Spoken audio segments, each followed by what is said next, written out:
Bismillahirrahmanirrahim. Assalamualaikum warahmatullahi wabarakatuh.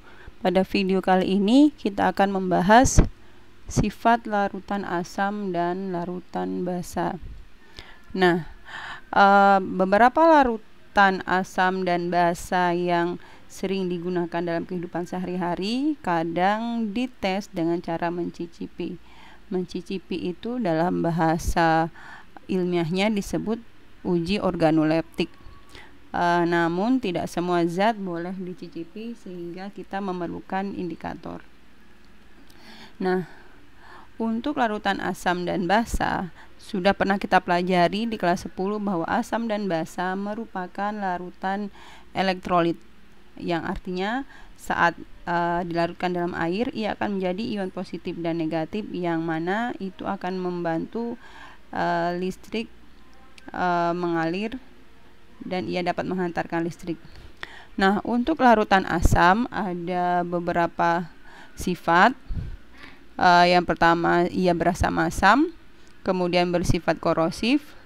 Ini bisa dipahami. Yang C sudah kita pelajari pada reaksi pada konsep asam basa Arrhenius, jadi tidak akan dilanjutkan. Kemudian yang D dapat berubah warna, jadi mengubah warna kertas lakmus biru jadi merah dan pH-nya kurang dari 7. Nah, yang E akan kita jelaskan sedikit. Jadi perhatikan, reaksi antara asam dan logam menghasilkan garam dan gas H2 atau gas hidrogen. Nah, garam yang dihasilkan tergantung dari golongan dari logam yang digunakan.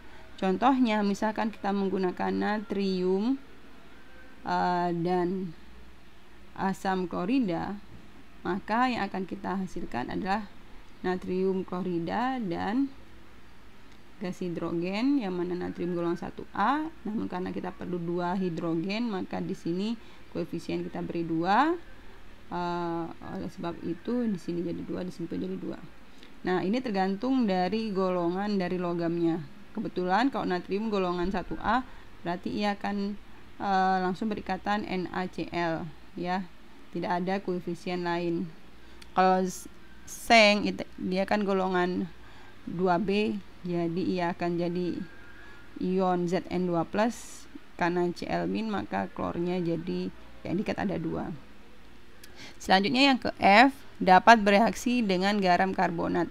Perhatikan kalsium karbonat. Kalsium itu kalau kita tulis di sini muatannya 2+ karena golongan 2A, kemudian ion karbonat itu kan selalu 2-. Nah, ini hidrogen ini kan terdiri atas ion H+ dan ion Cl-. Nah, jadi kalsiumnya akan berikatan dengan klor. Jadi ia bertukar pasangan, ya. Kalsium dan klor, tapi karena klornya muatannya -1, jadi klor yang diikat 2. Kemudian CO3-nya akan berubah jadi CO2, dan karena hanya ada CO2 berarti kan hidrogennya oksigennya sisa 1, hidrogennya di sini 2, jadi ada air. Nah, jadi seperti itu. Atau misalkan ibu beri contoh, misalkan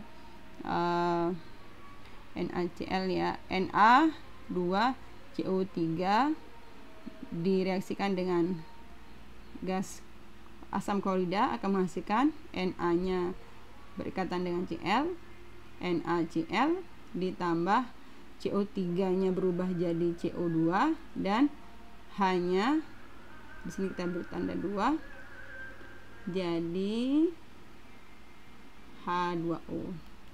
Nah, begitu. Kemudian untuk reaksi dengan basa, perhatikan ion asamnya akan berikatan dengan air OH-. Ion basa, ion asam akan berikatan dengan ion hidroksida jadi H2O. Kemudian ion sulfatnya atau ion sisa asam akan berikatan dengan ion sisa basa. Nah, kalau kita uraikan kan ini terionisasi jadi H+ dan SO4 2-, kemudian Na+ dan OH-, ya kan. Nah, H+-nya akan bereaksi dengan OH- jadi H2O. SO4 2- dengan Na2 jadi Na2SO4. Nah, begitu. Selanjutnya untuk yang basah, ini bisa dibaca, bisa dipahami sendiri, bisa dipahami. Nah, ini sudah dibahas pada konsep asam basa Arrhenius, dan yang ini sama. Jadi gampangnya buat saja dulu reaksi ionisasinya ya. Ini. Nah, jadi Na plus dan OH min, kemudian H plus dengan Cl min.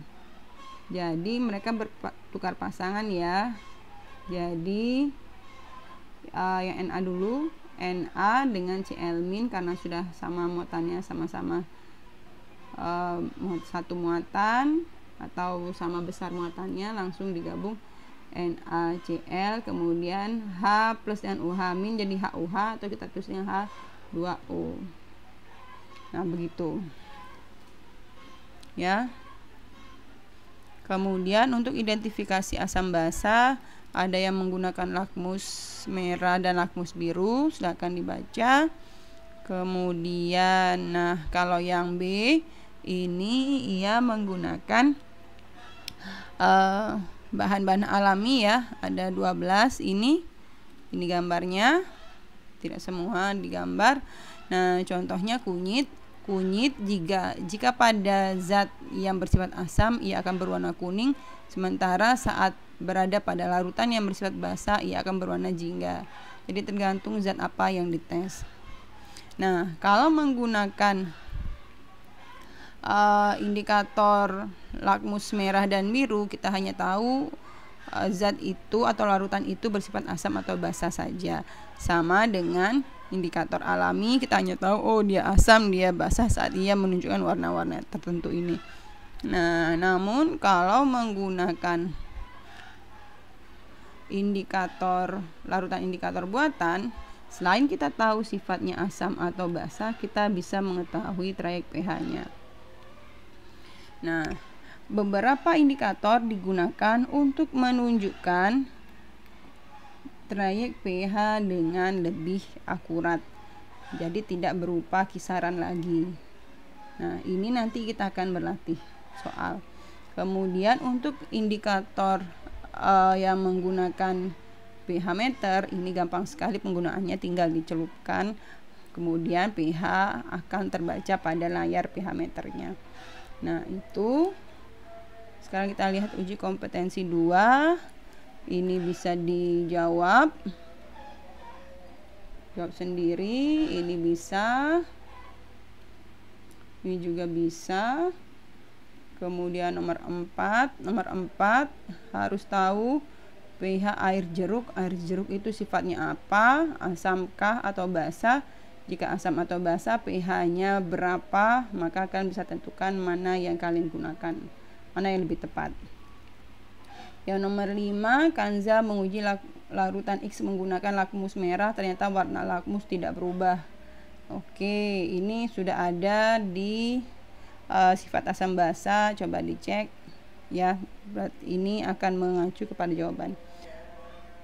Nomor 6, perhatikan ada indikator alami, ada 5. Kemudian larutan Y bereaksi dengan basa membentuk garam dan air. Cek di sifat asam basa ya. Oke, hasil yang tepat ketika larutan Y diuji menggunakan indikator alami. Oke, cari tahu dulu larutan X itu bersifat asam atau basa dari ini. Kata-kata ini, bereaksi dengan basa membentuk garam dan air. Itu merupakan reaksi yang dialami asam atau basa. Nanti kalian bisa menentukan jawabannya. Kemudian yang nomor 7. Nah, nomor 7 diperhatikan ada 4 indikator. Kemudian ia menunjukkan warna-warna tertentu. Dibaca ya, berwarna kuning saat menggunakan indikator bromtimol biru. Nah, ini akan kita bahas nanti. Oke, nomor 8. Perhatikan trayek perubahan warna dari beberapa indikator alami, cuka jika diuji menggunakan ketiga indikator tersebut. Cuka sifatnya apa? Asam atau basa? Ya tinggal dicek aja ya. Data sudah ada jadi mudah. Nomor 9 ini seperti nomor sebelumnya, mirip tapi lebih mendalam lagi ya.